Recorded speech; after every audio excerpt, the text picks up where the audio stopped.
अस्सलाम वालेकुम, मैं हूं शाहजेब खानजादा। तोशाखाना केस में चेयरमैन पीटीआई इमरान खान को आज एक और बड़ा धचका लगा है। उन्हें तवक्को थी कि इस्लामाबाद हाई कोर्ट या सुप्रीम कोर्ट तोशाखाना केस का ट्रायल रुकवा देंगी, उन्हें कोई ना कोई रिलीफ जरूर मिल जाएगा। लेकिन आज सुप्रीम कोर्ट के बाद इस्लामाबाद हाई कोर्ट ने भी चेयरमैन पीटीआई को कोई रिलीफ फराहम नहीं किया, बल्कि इस्लामाबाद हाई कोर्ट ने तो तोशाखाना केस काबिल समाअत होने का मामला एक बार फिर ट्रायल कोर्ट को वापस भिजवाते हुए चेयरमैन पीटीआई के वुकला को भी पाबंद कर दिया है कि ट्रायल कोर्ट जब भी हतमी दलाइल तलब करे तो वो दलाइल देने को यकीनी बनाए। दिलचस्प बात यह है कि इस्लामाबाद हाई कोर्ट ने उसी जज के पास तोशाखाना केस काबिल समाअत होने का मामला भिजवा दिया है, जो इस केस को 2 दफ़ा काबिल समाअत करार दे चुके हैं। दूसरी मरतबा जब इस्लामाबाद हाई कोर्ट ने 8 सवालों को देखकर 1 हफ्ते में फैसला करने की हिदायत की थी, तो भी ट्रायल कोर्ट के जज हुमायूं दिलावर ने ही केस को 3 दिन बाद ही काबिल समाअत करार दे दिया था। और इस दौरान चेयरमैन पीटीआई के वुकला ने बार बार कहने के बावजूद दलाइल ही नहीं दिए थे। मगर अब इस्लामाबाद हाई कोर्ट ने दोबारा उन्हीं जज के पास यही मामला भिजवा दिया है, जिसके बाद ट्रायल कोर्ट ने चेयरमैन पीटीआई के वुकला को कल तलब भी कर लिया है और उनसे काबिल समाअत होने के मामले पर दलाइल के साथ साथ हतमी दलाइल भी तलब कर लिए हैं। जज हुमायूं दिलावर ने यह भी वाज़ेह किया है कि कल अगर चेयरमैन पीटीआई इमरान खान के वुकला पेश ना हुए तो फैसला महफूज करके सुना दिया जाएगा। अब कल का दिन तोशाखाना केस के हवाले से मजीद अहम हो गया है। चेयरमैन पीटीआई के वुकला अगर काबिल समाअत होने के मामले पर दलाइल देने के लिए आते हैं तो उन्हें हतमी दलाइल भी देने पड़ सकते हैं, जबकि आज सबसे पहले सुप्रीम कोर्ट में तोशाखाना केस में चेयरमैन पीटीआई की दरख्वास्तों पर समाअत हुई, लेकिन अदालत ने दरख्वास्तें वापस लेने की बुनियाद पर निपटा दी और कहा कि दरख्वास्त गुजार के मुताबिक हाई कोर्ट में तोशाखाना केस ज़ेरे इल्तवा है, इसलिए वो सुप्रीम कोर्ट से इस मौके पर फैसला नहीं चाहते। इसके बाद इस्लामाबाद हाई कोर्ट ने कल महफूज किए गए अपने फैसले सुना दिए। चीफ जस्टिस आमिर फारूक ने तोशाखाना केस काबिल समाअत होने के मामले पर चेयरमैन पीटीआई की दरख्वास्तें मंजूर कर ली और गवाहों को गैर मुतल्लिका करार देकर उनका बयान ला लेने के मामले पर अगले हफ्ते के लिए फरीकैन को नोटिस जारी कर दिए हैं, जबकि जज पर एतराज़ समेत चेयरमैन पीटीआई की बाकी तमाम दरख्वास्तें मुस्तरद कर दी हैं। लेकिन आज जब फैसला सामने आया तो एक और दिलचस्प सूरत हाल पैदा हो गई। पहले यह समझा जाने लगा कि चेयरमैन पीटीआई को बड़ा रिलीफ मिला है, लेकिन जैसे ही तफसीली फैसला सामने आया तो यह वाज़ेह हो गया कि चेयरमैन पीटीआई को कोई रिलीफ नहीं मिला है, बल्कि उन्हें तो धचका लगा है, क्योंकि उनके वुकला जो हतमी दलाइल देने से कतरा रहे थे, अदालत ने उन्हें भी हतमी दलाइल देने का पाबंद कर दिया है। जस्टिस आमिर फारूक ने अपने फैसले के पैराग्राफ नंबर 17 में लिखा है कि चेयरमैन पीटीआई इमरान खान की तोशाखाना केस काबिल समाअत होने और दायरा इख्तियार से मुताल्लिक दरख्वास्तें मंजूर की जाती हैं और ये मामला फैसले के लिए ट्रायल कोर्ट को वापस भिजवाया जाता है। अदालत को आगाह किया गया कि तोशाखाना केस में हतमी दलाइल का मामला कल समाअत के लिए मुकर्रर है। दरख्वास्त गुजार यानी चेयरमैन पीटीआई यकीनी बनाएंगे कि जब भी अदालत हतमी दलाइल का मामला समाअत के लिए मुकर्रर करे तो वो मस्बत अंदाज में हतमी दलाइल दे दें, जबकि ट्रायल कोर्ट इस मामले पर फैसला करते वक्त काबिल समाअत होने से मुताल्लिक इशूज़ को भी एड्रेस करेगी। इसके अलावा बाकी तमाम ज़ेर इल्तवा दरख्वास्तें निपटा दी जाती हैं। चेयरमैन पीटीआई ने जज पर एतराज़ करके केस दूसरी अदालत को ट्रांसफ़र करने की भी इस्तदा की थी, जिस पर चीफ जस्टिस आमिर फारूक ने आला अदालतों के फैसलों का तफसीली हवाला भी दिया है और फिर लिखा है कि ट्रायल के दौरान जज की फेसबुक पोस्ट की बुनियाद पर उनसे केस ना सुनने की इस्तदा की गई। यहाँ ये बात बताना ज़रूरी है कि इस्लामाबाद हाई कोर्ट ने 25 जुलाई को जज हुमायूं दिलावर से मंसूब फेसबुक पोस्ट के मामले को तहकीकात के लिए FIA को भिजवा दिया था, क्योंकि जज ने इनकार कर दिया था कि ये पोस्ट उन्होंने नहीं की हैं। FIA ने अदालती हुक्म पर अपनी रिपोर्ट जमा कराई, जिसके मुताबिक URL की अदम मौजूदगी में इन स्क्रीनशॉट्स के दुरुस्त होने का तयन नहीं किया जा सकता, जबकि जज के फेसबुक अकाउंट के URL का तफसील से और टेक्निकल तरीके से जायजा लिया गया, लेकिन वहां पर मज़कूरा पोस्ट नहीं मिली। ताहम दरख्वास्त गुजार यानी चेयरमैन पीटीआई के वकील का यह कहना दुरुस्त था कि मज़कूरा रिपोर्ट यकतरफा तौर पर मजीद एक्शन लेने से मुताल्लिक कोई बुनियाद फराहम नहीं करती, लिहाजा मज़कूरा मामले पर मजीद तहकीकात की ज़रूरत है और उन तमाम अफराद को शामिल करके इंक्वायरी हो कि जिन्होंने इन फेसबुक पोस्ट की दुरुस्तगी को वेरीफाई किए बगैर इस्लामाबाद के एक जुडिशल अफसर को बदनाम करने के लिए इस्तेमाल किया, ख़ास तौर पर उस वक्त कि जब खुद जज की तरफ से वाज़ेह तौर पर इनकार कर दिया गया था कि ये पोस्ट उनके अकाउंट से नहीं की गई हैं। फैसले के मुताबिक केस की मुंतकली सिर्फ गैर मामूली हालात में की जा सकती है, जहां इस हवाले से बुनियाद के तौर पर ठोस शवाहिद और वजूहात मौजूद हों। अगर केस की मुंतकली रूटीन और कैजुअल तरीके से की जाती है तो इससे अदालत का वक़ार तबाह हो जाएगा और जुडिशरी बदनाम हो जाएगी। फैसले के मुताबिक महज ये हकीकत कि ट्रायल तेजी से चलाया जा रहा है जज के तासुब को जाहिर नहीं करती। इसी तरह से गलत फैसले देने का मतलब भी ये नहीं होता कि किसी सूरत में जज जानिबदार है। इसके अलावा जिन फेसबुक पोस्ट की बुनियाद पर जज से केस ना सुनने की दरख्वास्त की गई वो पोस्ट भी वादियुन नज़र में दुरुस्त और मुसद्दिका नहीं लगती।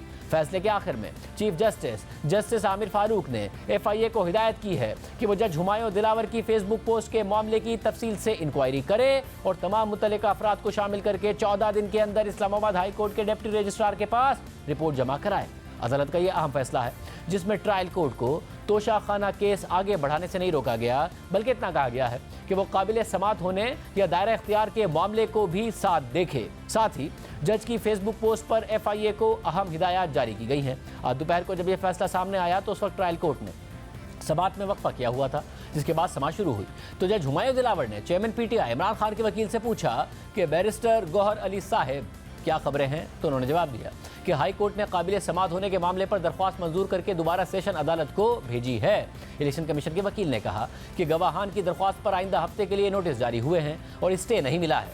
चेयरमैन PTI की केस ट्रांसफर करने की दरख्वास्तें मुस्तरद हो गई हैं। जाली फेसबुक पोस्ट पर FIA को डायरेक्शन दे दी गई है। इस पर जज हुमायूं दिलावर ने सवाल उठाया कि और उनका क्या, जिन्होंने जाली फेसबुक पोस्ट लहराई हैं। तो इलेक्शन कमीशन के वकील अमजद परवेज ने कहा कि फेसबुक पोस्ट लहराने वालों पर आपको प्यार आ जाता है। अमजद परवेज के जुमले पर अदालत में कहे लगे। इस दौरान चेयरमैन PTI के वकील गौहर अली खान ने कहा कि तफसीली फैसला आपके सामने आ जाए तो मजीद देख लेंगे, तफसीली फैसला अभी नहीं आया है। इस पर जज हुमायूं दिलावर ने रिमार्क दिए कि इलेक्शन कमीशन ने हतमी दलाइल दे दिए हैं। चेयरमैन PTI के वकला कल 8:30 बजे केस के काबिल समात होने या ना होने पर दलाइल दें और मजीद कहा कि इलेक्शन कमीशन के वकील काबिल समात होने के मामले पर दलाइल दे चुके हैं और तोशाखाना केस हतमी मरहले में दाखिल हो चुका है। समातों के रिकॉर्ड के मुताबिक ट्रायल अपने इख्तितामी मरहले में है। चेयरमैन PTI ने ट्रायल के इख्तितामी मरहले पर इस्लामाबाद हाई कोर्ट में दरख्वास्तें देने को तरजीह दी। जज हुमायूं दिलावर ने मजीद कहा कि कल 8:30 बजे अगर चेयरमैन PTI के वकला पेश ना हुए तो फैसला महफूज करके सुना दिया जाएगा। इसके बाद अदालत ने काबिल समात होने के मामले और हतमी दलाइल के लिए चेयरमैन PTI इमरान खान के वकला और खुद उनको भी तलब कर लिया है, कल तलब कर लिया है। इससे पहले आज भी ट्रायल कोर्ट में कन्फ्यूजन की सूरत हाल कायम रही। इलेक्शन कमीशन के वकील अमजद परवेज ने आज अपने हतमी दलाइल मुकम्मल करने थे, मगर चेयरमैन PTI इमरान खान के वकला सुप्रीम कोर्ट में समात और इस्लामाबाद हाई कोर्ट के मुमकिन फैसलों का सहारा लेकर उनको दलाइल देने से रोकने की इस्तदा करते रहे। लेकिन जज हुमायूं दिलावर ने उनकी बात नहीं सुनी और इस दौरान इलेक्शन कमीशन के वकील अमजद परवेज ने अपने हतमी दलाइल मुकम्मल कर लिए और उनका मौक़िफ़ था कि तोशाखाना से लिए गए तहाइफ और कौमी खजाने में जमा कराया गया चालान भी रिकॉर्ड का हिस्सा है। तहाइफ की शनाख्त का मामला अदालत के सामने है। चेयरमैन PTI ने अपने जवाब में तस्लीम किया कि कौन कौन से तहाइफ उन्होंने ले लिए। चेयरमैन PTI को बतौर वज़ीर आज़म और उनकी अहलिया को 58 तहाइफ मिले। चेयरमैन PTI के मुताबिक उन्होंने 2,16,64,600 रुपए के 4 तहाइफ खरीदे। कफलिंग्स, एक घड़ी, एक अंगूठी, रोलेक्स घड़ियां और कीमती मोबाइल तहाइफ में शामिल हैं। चेयरमैन PTI ने कहा कि शिकायत कुरुंदा ने कोई शहादत नहीं दी कि तहाइफ की मालियत 10 करोड़ 70 लाख रुपए थी। शिकायत कुरुंदा ने चेयरमैन PTI के खिलाफ शवाहिद पेश किए हैं। चेयरमैन PTI इमरान खान ने तहाइफ की लिस्ट को तस्लीम किया। कहा गया कि ज्वेलरी के तमाम तहाइफ चेयरमैन PTI की अहलिया को मिले, लेकिन फॉर्म बी में ज्वेलरी के कॉलम में कुछ नहीं लिखा गया। कीमती तहाइफ का कोई लफ्ज ही फॉर्म बी में तहरीर नहीं है। Chain, locket, bracelet, earrings jewellery नहीं है तो और क्या है। जज हुमायूं दिलावर ने पूछा कि चेयरमैन PTI के दस्तावेजात के मुताबिक क्या 2020-21 में उन्होंने कोई ज्वेलरी ली, तो अमजद परवेज ने कहा उस साल के 5 तहाइफ हैं। एक रोलेक्स घड़ी, कफलिंग्स, अंगूठी, नेकलेस, ब्रेसलेट और दीगर तहाइफ हैं। क्या ये ज्वेलरी नहीं है? Chairman PTI Imran Khan jewellery के कॉलम में लिखते हैं कि ज्वेलरी है ही नहीं। अगर वो आवाम के सामने ज्वेलरी जाहिर कर देते तो क्या हो जाना था? जब फॉर्म में ज्वेलरी लिखी है तो किसी वजह से लिखी है। अमजद परवेज ने मजीद कहा कि टैक्स रिटर्न्स में तोशाखाना का लफ्ज़ लिखा है, लेकिन फॉर्म बी में तोशाखाना के ताइफ नहीं लिखे। इस दौरान जज हुमायूं दिलावर ने अमजद परवेज से सवाल किया कि आपने तो कभी घड़ी नहीं खरीदी, तो उन्होंने जवाब दिया कि मैंने घड़ी खरीदी है लेकिन तोशाखाना से नहीं खरीदी। अमजद परवेज के जवाब पर अदालत में फिर तहके लगे। इसके बाद अमजद परवेज के दलाइल मुकम्मल हो गए और जज हुमायूं दिलावर ने ख्वाजा हारिस के हतमी दलाइल सुनने के लिए वक्फा कर दिया। फिर जब दोबारा समाअत शुरू हुई तो अदालत में PTI के वकील मिर्ज़ा आसिम बेग पेश हो गए और जज से कहा कि इस्लामाबाद हाई कोर्ट के फैसलों का इंतजार कर लें, जल्दी क्या है? तो जज ने जवाब दिया कि जी बिल्कुल, अदालत को जल्दी है। स्टे का कोई फैसला है तो सेशन अदालत लेकर आएँ। सेशन अदालत अगर जल्दी कर रही है तो सुप्रीम कोर्ट में ये बात क्यों नहीं करते? आप ख्वाजा हारिस की जबान बोल रहे हैं। बोलने का एक तरीका होता है, नॉन प्रोफेशनल तरीकाकार ना अपनाएं, फैसला दिखाएं आला अदलिया का। इसके बाद जज हुमायूं दिलावर ने अदालती अमले को हिदायत की कि मिर्जा आसिफ बेग का नाम वकालतनामे में चेक करें। अगर उनका नाम वकालतनामे में शामिल नहीं है तो कमरा अदालत में दाखिले पर पाबंदी आयद कर दें। इसके बाद समाअत में एक और वक्फा कर दिया गया और फिर जब दोबारा समाअत शुरू हुई तो इस्लामाबाद हाई कोर्ट अपने फैसले जारी कर चुकी थी, जिसे देखते हुए ट्रायल कोर्ट ने मजीद समाअत कल तक के लिए मुलतवी कर दी। अब कल चेयरमैन PTI इमरान खान के वकला और खुद उन्हें ज़ाती हैसियत में तलब किया गया है और उन्होंने काबिल समाअत होने के मामले के साथ साथ अगर अदालत कहती है तो हतमी दलाइल भी देने हैं। लेकिन तहरीक इंसाफ ने इस्लामाबाद हाई कोर्ट के आज के फैसले पर तनकीद शुरू कर दी है। इस पर बात करेंगे माहिर कानून इमरान शफीक साहब हमारे साथ मौजूद हैं। शफीक साहब, बहुत शुक्रिया, आप ज़ाहिर बहुत करीब से इस केस को फॉलो कर रहे हैं। ये बताइएगा, इस सारे के सारे मामले में क्या वाकई जो जज साहब इंदिया दे रहे हैं कि जी कल हतमी दलाइल दें, कल फैसला भी सुना सकते हैं या महफूज हो सकता है? क्योंकि जो गवाहों का मामला है, इसके अलावा भी 2 दरख्वास्तें हैं, टोटल 3 दरख्वास्तें तहरीक इंसाफ की इस्लामाबाद हाई कोर्ट में हैं। जो गवाहों के मामला है उसे तो अगले हफ्ते के लिए फरीकैन को नोटिस जारी कर दिए गए हैं। ये मामला भी तय होना है कि गवाह सुनने थे या नहीं सुनने थे ट्रायल कोर्ट ने। जी खानज़ादा साहब, आपने दुरुस्त फरमाया। बुनियादी तौर पर तो इस वक्त इस्लामाबाद हाई कोर्ट से स्टे तो नहीं मिला और ये बात भी एक हकीकत है कि इस्लामाबाद हाई कोर्ट ने हदायत कर दी है इमरान खान साहब के वकला को कि जो मेंटेनेबिलिटी का जो क्वेश्चन है, जब आप फाइनल फैसला जज साहब कर रहे हैं, फाइनल आर्गूमेंट्स जब हो रहे हैं तो उसी आर्गूमेंट्स में आप वो उसको एड्रेस करेंगे। इसका मतलब ये होता है कि अब जो जज साहब ने जो पहले फाइंडिंग दी थी कि ये पिटीशन मेंटेनेबल है, वो ऑर्डर उस हद तक अपनी जगह कायम नहीं है। अब दोबारा जब जज साहब सुनेंगे तो फाइनल फैसला करते वक्त, लिखते वक्त, जजमेंट लिखते वक्त वो इस पर भी दोबारा से अपना फैसला तहरीर करेंगे, क्योंकि इमरान खान साहब के वकला का मौक़िफ़ ये था कि हमें सुना नहीं गया, तो अब उन्हें सुनकर ये फैसला वो कर देंगे। तो इसलिए जो वो चाहते थे कि आर्गूमेंट्स ना हो सकें, वो काम तो नहीं हो सका।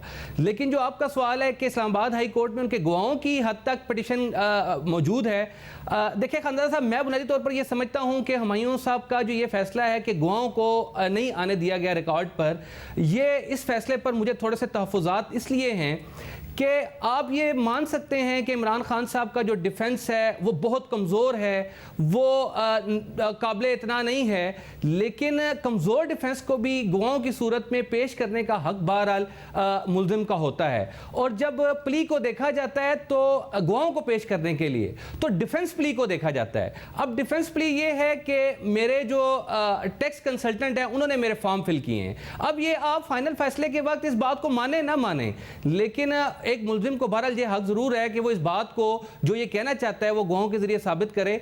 तो अब अगर इस्लामाबाद हाई कोर्ट में ये पिटीशन टेक अप होती है, अगले हफ्ते होनी है, तो फिर तो सूरत हाल ये आगे लंबी हो सकती है। लेकिन अगर कल हुमायूं साहब इसका केस के आर्गूमेंट सुनने के बाद इसका फैसला दे देते हैं तो यकीनन फिर ये अपील में देखी जाएगी कि ये जो उनके गवाह थे उनकी कितनी अहमियत थी, क्या वो रेलिवेंट थे, नहीं थे।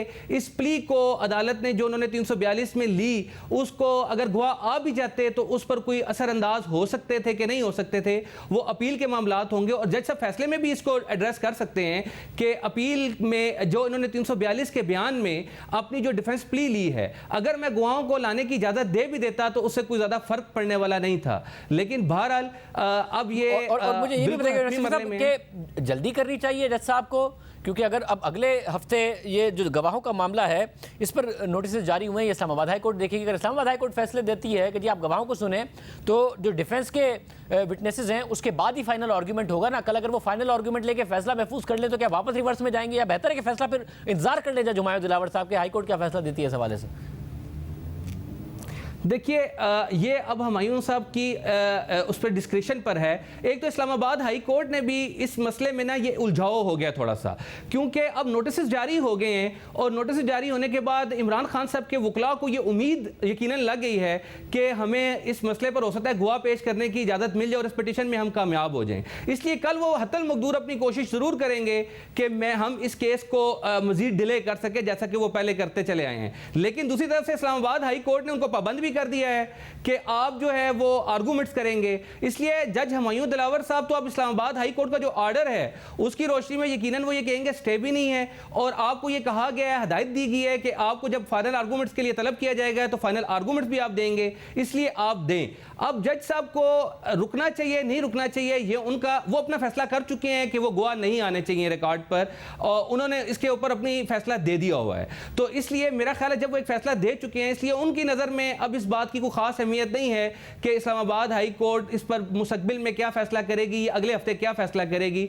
वो अपने तौर पर इस मुकदमे को चलाएंगे। बहरहाल आपने चूंकि सवाल किया कि उनको चाहिए क्या, फैसला कर देना चाहिए या नहीं कर देना चाहिए, ये उनकी एक इंसाफ करने का जज के अपने एक कॉन्शियस की बुनियाद पर वो ये फैसला करें कि वो क्या करते हैं। मगर मुझे साथ में भी बताइएगा कि जो है कि जी ये कोई मुजरमाना काम किया हो या फ्रॉड किया हो, अगर एक शख्स कह रहा है कि मैंने एफबीआर में अपने रिटर्न्स में एक चीज़ दी है, अगर वो मिस डिक्लेरेशन हो गई, जहाँ तक अगर इलेक्शन कमीशन की फॉर्म बी की बात है, अगर उसमें नहीं डिक्लेयर किया गया, एफबीआर में किया है, तो फिर फ्रॉड तो ना हुआ, करप्ट प्रैक्टिसेस का इल्ज़ाम कैसे लगा फिर?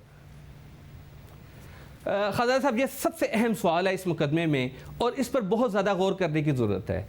देखिए इमरान, ये जो मैंने आपको पहले भी एक दफ़ा बताया था कि टैक्स डिक्लेरेशन जो है वो इंतहाई डिफरेंट चीज़ है, उसका मकसद सिर्फ टैक्स अदा करना है।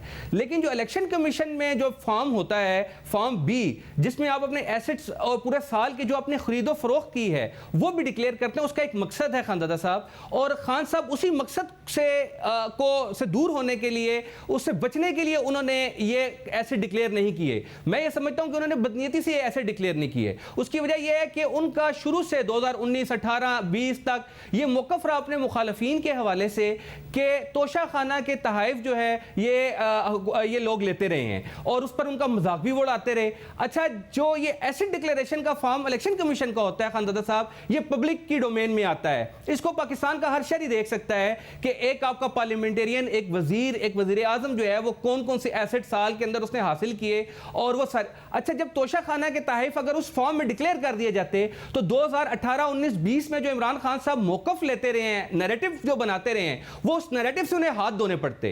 यानी 2019 में ही और 20 में ही अवाम के सामने आ जाता कि इमरान खान साहब ने तोशा खाना से तहफ़ लिए हैं और 20% के हिसाब से लिए हैं और इस अंदाज में लिए हैं और क्या क्या कीमती चीज़ें थी वो ली थी। इसलिए इलेक्शन के जो कानून हैं वो जिस ऑनेस्टी का तकाजा करते हैं, बुनियादी तौर पर उसको एक सियासी नैरेटिव को बचाने के लिए उन्होंने इसको छुपाया और दूसरी तरफ जो है एफबीआर के उसमें शो किया। इसका मतलब है बदनीयती वाज़ेह है। बदनीयती ये है कि आप एफबीआर के रिटर्न्स में तो उस चीज़ को शो कर रहे हैं, लेकिन आप वो क्योंकि पब्लिक के डोमेन में नहीं आते, लेकिन जो चीज़ पब्लिक के डोमेन में आ रही है, जिसकी बुनियाद पर एक डेमोक्रेसी में, जमहूरियत में अवाम ने फैसला करना है कि जो शख्स हमारे सामने रोज़ आकर अपने बयानात देता है, तकरीर करता है, हमारे मामलात चला रहा है, वो किस नोयत के उसके मामलात हैं, ये इन्फॉर्म्ड ओपिनियन पब्लिक ने बनानी है। ये इसीलिए इलेक्शन कमीशन के इन चीज़ों को पब्लिक भी किया जाता है और इसी गर्ज से इलेक्शन कमीशन ने ये सारी तफसीलात आपसे मांगी होती हैं। इसलिए अगर आप इलेक्शन, इसलिए ये जो सेल्फ डिफीटिंग आर्गुमेंट है ये खान साहब का, उनके वकला का, कि वो कहते हैं हमने एफबीआर में शो किया था, जहां शो करना था, जहां छुपाना नहीं था, आवाम को बताना था, उनको बाखबर करना था, आपने वहां से छुपा लिया ताकि आपका नैरेटिव खराब ना हो। यही बदनीयती है जिसकी बुनियाद पर ये एहतसाब, जो अदालत है सेशन जज की, ये इस बदनीयती को इमरान खान साहब के वकला ने इस केस में बुनियादी तौर पर यह साबित करना था कि हमारी नीयत गलत नहीं थी, हमसे सहव होगी, गलती होगी, हमने तोशा खाना के जो चीज़ें हैं वो हमने शो नहीं की अपने एसेट डिक्लेरेशन के फॉर्म में। लेकिन ये आर्गूमेंट जो वो लेकर चल रहे हैं, ये बुनियादी तौर पर उनकी गलती और सहव को नहीं क्लियर कर रहा, बल्कि ये बता रहा है कि ये जानबूझकर ये काम किया गया है। और अगर दानिस्ता तौर पर आपने इलेक्शन जो फॉर्म बी है उसमें अगर आपने खुर्द-बुर्द की है, चीज़ों को छुपाया है, डिक्लेयर नहीं किया, तो यही तो खानदादा साहब जुर्म है और इसी की तो सजा है।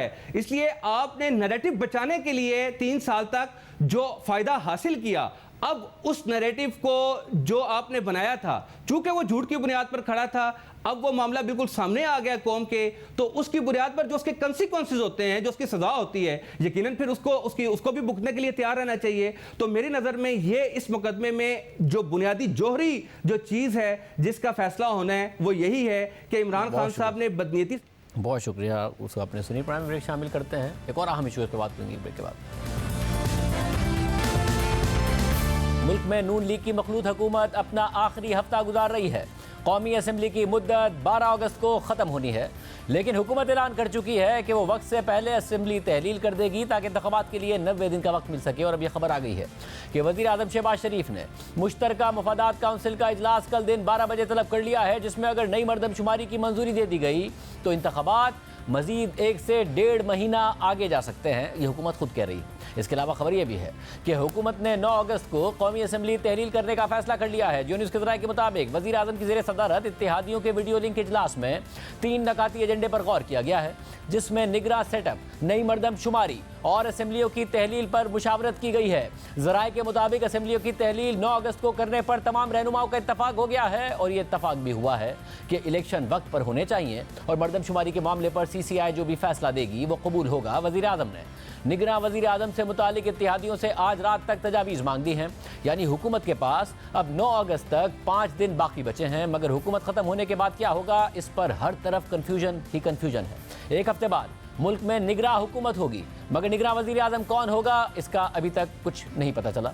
हुकूमत इत्तेहादियों के दरमियान मुशावरत की खबरें आती रही हैं, मगर इस मुशावरत का कोई नतीजा सामने नहीं आ रहा है। ज़राए के मुताबिक वज़ीर आज़म ने बिलावल भुट्टो ज़रदारी और मौलाना फजलुर रहमान समेत दीगर इत्तेहादियों से मुशावरत की है, लेकिन अब तक कोई फैसला सामने नहीं आया है। मगर इससे भी बड़ा सवाल इंतखाबात से मुताल्लिक है कि इंतखाबात कब होंगे भी या नहीं होंगे। पहले तो हुकूमत इस हवाले से कशमकश का शिकार रही कि वो मुद्दत पूरी करेगी या वक्त से पहले घर जाएगी। फिर जब वक्त से पहले घर जाने का फैसला हो गया तो वफाकी वज़रा ने ऐलान कर दिया कि इंतखाबात अब पुरानी मरदमशुमारी पर ही होंगे, क्योंकि नई मरदमशुमारी पर इंतखाबात कराने के लिए अब नई हल्का बंदियों का वक्त नहीं है। लेकिन 3 दिन पहले वज़ीर आज़म शहबाज शरीफ ने बड़ा ऐलान कर दिया और कह दिया कि हमें अब नई मरदमशुमारी के तहत ही इलेक्शन में जाना है। जैसे ही नताइज मुकम्मल हो जाएंगे फौरी मुश्तरका मफादात काउंसिल का इजलास बुला लेंगे। और फिर हुकूमत ने 5 अगस्त को यानी कल मुश्तरका मफादात काउंसिल का इजलास बुला लिया है, जिसमें नई मरदमशुमारी के नताइज पर गौर होगा। और ये बात भी वाज़ेह हो कि हमारे ही प्रोग्राम में वज़ीर क़ानून आज़म नज़ीर तारड़ साहब कह चुके हैं कि अगर नई मरदमशुमारी के तहत इंतखाबात होंगे तो इंतखाबात 90 दिन में होने के बजाय उससे भी 1 से 1.5 माह आगे जा सकते हैं, यानी अगले साल जा सकते हैं। हमारे साथ नून लीग के रहनुमा तलाल चौधरी साहब मौजूद हैं। तलाल चौधरी साहब, बहुत शुक्रिया हमें शो में ज्वाइन करने के लिए। अब से 2 दिन पहले ही आपकी 5 साल की नाअहली ख़त्म हुई है और आप इलेक्शन लड़ने के लिए दोबारा से अहल हो गए हैं, मगर लग नहीं रहा है कि आपकी पार्टी आपको दोबारा इलेक्शन लड़ने का बहुत जल्दी चांस देने वाली है। इलेक्शन से भागती नजर आ रही है, अचानक नई मरदमशुमारी के तहत इलेक्शन कराने का मामला ले आई है, फिर 1-1.5 माह होगा या पता नहीं कितने माह होंगे, आप शायद बहुत जल्द इलेक्शन नहीं लड़ रहे होंगे। देखिए, मामला ये है कि पाकिस्तान में 75 साल में एक बयानिया बनाया गया है कि पंजाब जो है वो सारे ये एक प्रोपोगंडा है, इस पे बहुत सारी गलत चीज़ें भी पेश की जाती हैं कि पंजाब सारे वसाइल पे काबिज़ है। पंजाब बड़ा सूबा होने की नाते मन मर्जी करता है, नताइज लेने के बाद अपनी मर्ज़ी की हुकूमतें बनाता है। और एक मरदमशुमारी जिसमें पंजाब की सीटें कम हो रही हैं कुछ और बाकी छोटे सूबों की बढ़ रही हैं, अगर उसे CCI के फैसले के बगैर ये हुकूमत उसे नोटिफाई करने या ना करने का फैसला करे तो मेरा ख्याल है कि वो एक इंतखाबात से पहले ही इंतखाबात को मुतनाज़े बनाने वाली बात है। वज़ीर आज़म ने अपना मसला है, देखिए ना, इसमें मसला ये है कि जो पंजाब की सीटें कम होना और किसी सूबे की बढ़ना वो सिर्फ और सिर्फ आईनी तरमीम के तहत हो सकता है, और आईनी तरमीम हो नहीं सकती है क्योंकि हाउस पूरा नहीं है, तहरीक इंसाफ के मेंबर्स असेंबली में नहीं है, तो ये काम तो हो नहीं सकता। ये एक तरफ हो गया। अब ये बात की जा रही है कि जी सूबों के दरमियान तो नहीं हो सकता, मगर सूबे के अंदर तो हल्का बंदियाँ बदल सकती हैं, यानी कि पंजाब की सीटें नहीं कम होने जा रही हैं। इसलिए जो अचानक हुआ है कि पहले कहते रहे नई मरदमशुमारी के तहत होंगे, फिर कहा नहीं पुरानी मरदमशुमारी के तहत होंगे, फिर अचानक वज़ीर आज़म को ख्याल आया कि नई मरदमशुमारी के तहत होंगे। ये इलेक्शन से भागने के लिए है या कुछ और मामला है इसके पीछे? देखिए, मैं अब ज़रा इलेक्शन से भागने का आपको जवाब दे दूं। इस वक्त अगर किसी पार्टी को इलेक्शन सूट करता है तो वो PMLN है। हमारी ओपोनेंट पार्टी जो थी वो PTI थी, जो कि अब जिसका वजूद कम अज़ कम पंजाब में तो कहीं नज़र नहीं आता, और KP में भी आपने जो हाल देख लिया है। हम तो चाहते हैं कि अगला दिन ना गुजरे और इंतखाब हो, और हम ये अगर नून लीग इमरान खान की तरह सेल्फिश होती कि अपनी मर्जी जिस दिन दिल ना आप इक़्तिदार में नहीं, पंजाब तोड़ लो, KP तोड़ दो, वफाक तोड़ दो अपनी मर्जी से, लेकिन ना कौमी मफाद देखा जाए ना बाकी पार्टियों का मौक़िफ़ देखा जाए, तो वो तो हम कर सकते थे। मगर ऐसा कोई इलेक्शन जो मुतनाज़े रहेगा, जिसका इलेक्शन बाद रिजल्ट बाद में कोई तस्लीम नहीं करेगा, वो पाकिस्तान को सियासी इस्तेकाम नहीं दे सकता। सियासी इस्तेकाम नहीं होगा तो मुआशी इस्तेकाम नहीं होगा। पाकिस्तान का इस वक्त मसला मुआशी इस्तेकाम है, मुआशी इस्तेकाम होगा, गरीब की रोटी मसला है, इकॉनमी मसला है, और वो सियासी इस्तेकाम से आएगी। और सियासी इस्तेकाम जो है वो जब तक छोटे सूबों को, छोटी पार्टियों को ऑन बोर्ड नहीं लेंगे, आप 10-15 दिन आगे पीछे पे ना जाएं। आने वाले इलेक्शन ये अचानक कैसे ख्याल आया? छोटी पार्टियां उस वक्त भी मौजूद थी, आपके साथ हुकूमत में इत्तेहादी हैं, ये अचानक आखिर में जाके वजीर आजम को क्यों ख्याल आया है? वजीर आजम को ख्याल आया है या वजीर आजम के जहन में ख्याल डाला गया है और डाले जाने पर उन्होंने फौरी तौर पर बयान दे दिया है जिसके रिपरकशन सुने भी नहीं पता होंगे? क्या पता नहीं फिर इलेक्शन हो पाएंगे या नहीं हो पाएंगे? देखिए, आप वजीर आजम और इस्टेब्लिशमेंट के दरमियान का इशारा कर रहे हैं। एक मैं आपको शाज़ेब बात बता दूं, एस्टेब्लिशमेंट पाकिस्तान का हिस्सा है और हकीकत है। अगर कोई बात किसी साइड से आए और वो बात ठीक हो, वो किसी छोटी पार्टी से आए या किसी अदारे से आए, उसको गौर करना चाहिए। इसमें मैं आपको कह रहा हूँ, नून लीग का मुफाद जल्दी इलेक्शन में है, मगर पाकिस्तान का मुफाद एक ऐसे इलेक्शन में है जिसका रिजल्ट सारे लोग तस्लीम करें। और हम तो चाहेंगे कि फौरी जल्दी जल्दी। अब मुझे ये बताइए, 2018 में तो हम हुकूमत में नहीं थे, सारी पार्टियों ने एक मुआहदा किया उस वक़्त, उसके बाद पीटीआई की सीसीआई में उन्होंने फैसला किया कि नई क्या मरदमशुमारी के बाद ही इंतखाब होगा, इमरान खान के होते हुए उनकी कैबिनेट और उनकी हुकूमत ने फैसला किया। तो उस वक्त तो हमें सुना भी नहीं जाता था। अभी सीसीआई है, कल अगर सीसीआई कहती है कि नहीं जी पुरानी मरदमशुमारी पे इलेक्शन हो जाना चाहिए तो वेल एंड गुड, और अगर वो चाहे कि नहीं, मुत्तफिक हो कि नहीं मरदमशुमारी पे होना चाहिए, तो मेरा ख्याल है हमें इस छोटे सूबों की इस बात का एहतराम करना चाहिए। छोटे सूबे और छोटी पार्टियों की बात है, क्योंकि आप जो आपका पिछला जवाब है अगर उसको मैं डीकंस्ट्रक्ट करूं कि एस्टैब्लिशमेंट का आपने हवाला दिया और आपने कह रहे हैं कि हमें तो सूट करता है कि जल्दी इलेक्शन हो, तो आप ये कह रहे हैं हमें तो सूट करता है जल्दी इलेक्शन हो, मगर मुल्क की मफाद में अगर किसी को लगता है, यानी कि जिन्हें लगता है, उन्होंने आपको बताया और आपको समझ आया कि हमें तो जल्दी सूट करता है, मगर अगर वो कह रहे हैं कि देर से होना चाहिए, तो फिर समझ आया और वज़ीर आज़म ने बयान दे दिया और कल इजलास बुला लिया। ये इस तरह हुआ है। देखिए, एक मैं आपसे बात बता दूं, हम कोई छुप के बात करने वाले नहीं। हमारा एस्टेब्लिशमेंट पे एक ही इतराज़ था 2018 के इलेक्शन से, 17 से शुरू हुआ कि आप पार्टी ना बने, और वो उसके बाद जो हमारे साथ ज़्यादतियाँ हुई हैं उसका अजाला हो और लाडले मत बनाएं। अगर इस्टेब्लिशमेंट ये काम और सियासत में वो दखल नहीं देती तो उनकी राय जो है वो कौमी मुफाद पे, किसी भी चीज़ पे उसकी अहमियत है। लेकिन अगर हमने कभी अदारे को नहीं कहा, हमने इंडिविजुअल्स का उस वक्त भी निशानदेही की थी। अगर अब अदारा, पूरा अदारा चाहता है पाकिस्तान में इस्तेकाम आए और वो सियासत से दूर है, तो क्या आपका क्या ख्याल है कि अदारों की राय को हमें अहमियत नहीं देनी चाहिए? और उसके बाद दूसरी बात, और अदारों पर 9 मई जैसे हमले हों सिर्फ इसलिए कि खान साहब कहें कि पिछले आर्मी चीफ की तरह ये आर्मी चीफ भी मुझे कंधों पे बैठा के वजीर आजम बनाए और हम उसकी बयानी, हम अदारों का तहफ़्फ़ुज़ ना करें, तो मेरा ख्याल है थोड़ा सा फ़र्क करें। 18 या 2017 और 2022 में बहुत फ़र्क है और दोनों की एस्टेब्लिशमेंट में भी बहुत फ़र्क है। ऐसा लग रहा है कैरेक्टर्स का फ़र्क है, क्योंकि आप ये कह रहे हैं कि हम ये कहते थे कि किसी को लाडला ना बनाएं, मगर अब आपकी बातों से लग रहा है कि आप ये कहते थे कि हमारे मुखालिफ को लाडला ना बनाएं, क्योंकि अब तो आप पर इल्ज़ाम लग रहा है कि आप लोग लाडले हो गए हैं, फिर जिस किस्म की कानून साजी कर रहे हैं उससे इल्ज़ाम को और ज़्यादा तक़वियत मिल रही है। तो तला जोई साहब, जो आपके 5 साल, और ज़ाहिर है आपके 5 साल आपके पीक पे ज़ाया हुए, आप जितना साकिब निसार उन सबको उसका ज़िम्मेदार ठहराते हैं, क्या अब इस बात का भी आपको एहसास हो रहा है कि ज़ाया ही हुए? क्योंकि जिस कॉज़ के लिए ज़ाया हुए, जिस जमहूरियत को इज़्ज़त दो, वोट को इज़्ज़त दो, जमहूरियत की बालादस्ती के नारे पर ज़ाया हुए, वो कहाँ गया? वो पार्टी खुद ही भूल गई। शाहज़ेब ज़ाया नहीं हुए, मेरी पार्टी की लीडरशिप के मौक़िफ़ की जीत हुई है। हमारा मौक़िफ़ था कि ये आप हमारे साथ जो ज़्यादतियाँ करवा रहे हैं या हो रही हैं उसका हिस्सा है, ये ज़्यादतियाँ बंद करें और हमारे साथ होने वाली ज़्यादतियों का अजाला करें और लाडले बनाना बंद करें। एस्टेब्लिशमेंट ने बात समझी है, हम अपने मौक़िफ़ पर कायम रहे हैं, वो अपने मौक़िफ़ से हटे हैं।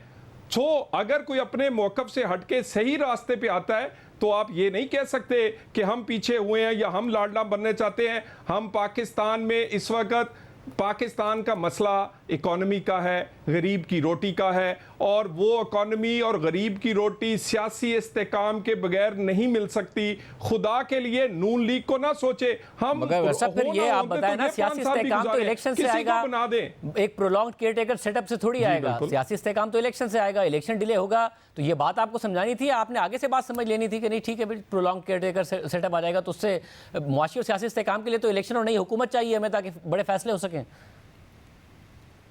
देखें, प्रलॉन्ग निगरान हुकूमत की बात नहीं हो रही, एक ऐसे इलेक्शन की बात हो रही है जो कि जिसके रिजल्ट सारे तस्लीम करें।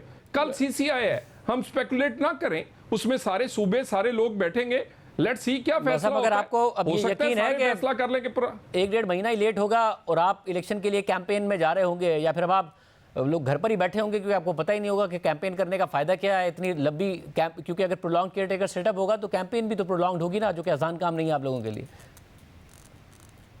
देखिए, हम तो बड़ी पहले ही प्रलॉन्ग किस्म की कैंपेन, यानी मरियम नवाज जब सभी आई हैं, वो चीफ ऑर्गेनाइज़र बनी थी, उसके बाद पंजाब की असेंबली टूट गई, केपीके की असेंबली तोड़ दी गई। आपको पता है कि हमने पूरे पंजाब की 297 सीट्स पर पूरा होमवर्क, एक सीट टू सीट, और उसके बाद पूरे पंजाब के दौरे, केपीके का दौरे मुकम्मल कर लिए थे। हमारा तो होमवर्क मुकम्मल है और हमें इस वक्त इलेक्शन सूट करता है, मगर हमने देखना है क्या पाकिस्तान या क्या ऐसा इंतखाब हो सकता है जिससे सब जिसको तस्लीम करें।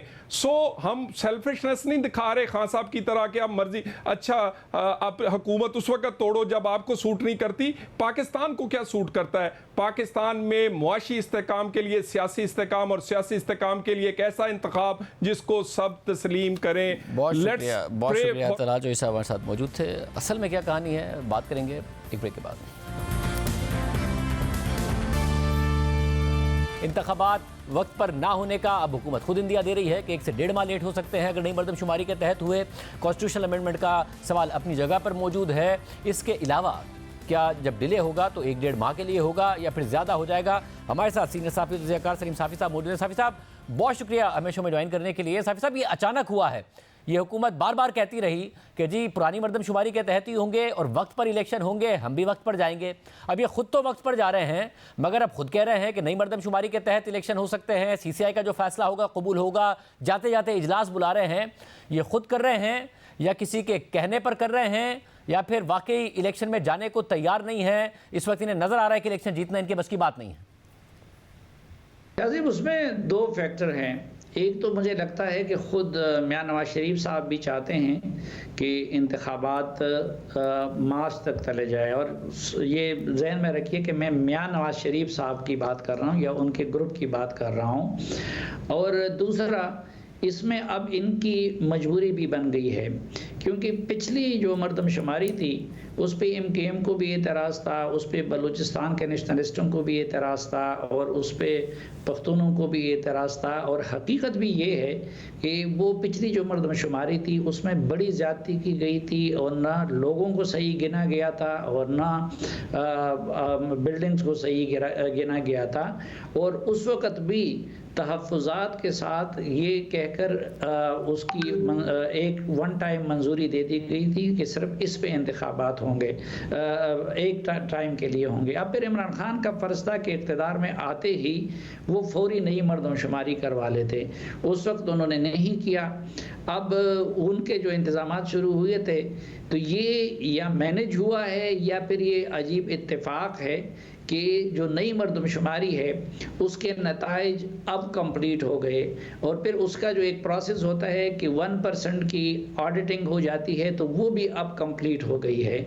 और अब के बाद जो मरदमशुमारी है उस पर निस्बतन MQM के और बलोच नेशनलिस्ट के या पख्तूनों के तहफ़्फ़ुज़ात और एतराज़ात कम भी हैं, तो वो भी ये चाहते हैं कि नई मरदमशुमारी के तहत हल्का बंदियाँ हों। तो जब CCI का इजलास बुलाया जाता है, जब वो सबमिट किए जाते हैं नए मरदमशुमारी के नताइज, तो फिर वो हुकूमत की भी मजबूरी बन जाती है कि CCI का इजलास बुलाया जाए।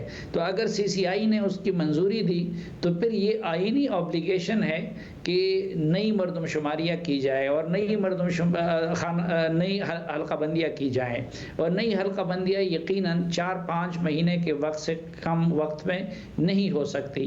तो कल अगर हुकूमत ने नई मरदमशुमारी को मंजूरी दे दी और उसको डिक्लेयर कर लिया, तो ये वाज़े हो जाएगा कि इलेक्शन फिर अक्टूबर या नवंबर में नहीं हो रहे हैं, बल्कि कहीं जाके फरवरी मार्च में होंगे। मतलब मगर ज़ाहिर उसमें आईनी मसाइल भी हैं। हल्का बंदी अगर सिर्फ सूबों के अंदर हो जाएंगी, उसके अंदर एक अलग मसला खड़ा हुआ है। पता है पीपल्स पार्टी इस पर कैसे राज़ी होगी। वज़ीर आला सिंध पहले कह चुके हैं अगर हमारे खदशात को एड्रेस नहीं किया गया तो हम नहीं मानेंगे। मगर फरवरी तक ही मामला जाएगा साफ़ी साहब, क्योंकि हमने देख ली ये मिसाल कि खैबर पख्तूनख्वा और पंजाब में जब असम्बलियाँ तहलील कर दी थी तहरीक इंसाफ ने, तो ये हुकूमत कहती थी कि भाई हम इंतखाबात करा ही नहीं सकते क्योंकि इंतखाबात तो नई मरदमशुमारी के तहत होने हैं। फैसला इमरान खान ने किया था, इसलिए ये नहीं हो सकता कि 2 सूबों में पुरानी मरदमशुमारी के तहत हो जाएँ, फिर बाकी मुल्क में मुद्दत पूरी करने के बाद नई मरदमशुमारी के तहत इंतखाबात हों, तो हर जगह नई मरदमशुमारी के तहत होंगे। तो ये मिसाल डाल दी गई जिसकी वजह से खैबर पख्तूनख्वा और पंजाब में इंतखाबात भी नहीं हुए कोर्ट की डायरेक्शंस के बावजूद। तो अब सिर्फ 1.5-2 माह होगा, या फिर जब एक दफ़ा बहाना मिलेगा तो वो फिर आगे बढ़ेगा और इंतखाबात शायद होते ही ना नज़र आ रहे हों मुस्तकबिल करीब में। नहीं, वो तो शाहज़ेब आने वाले कल के बारे में, पाकिस्तान के बारे में प्रिडिक्शन करना कोई आसान काम नहीं है, और मैं तो इससे बहुत गुरेज करता हूँ क्योंकि कुछ पता नहीं चलता कि कल क्या हो जाएगा। वो तो जब फरवरी मार्च आएगा तो तब पता चलेगा।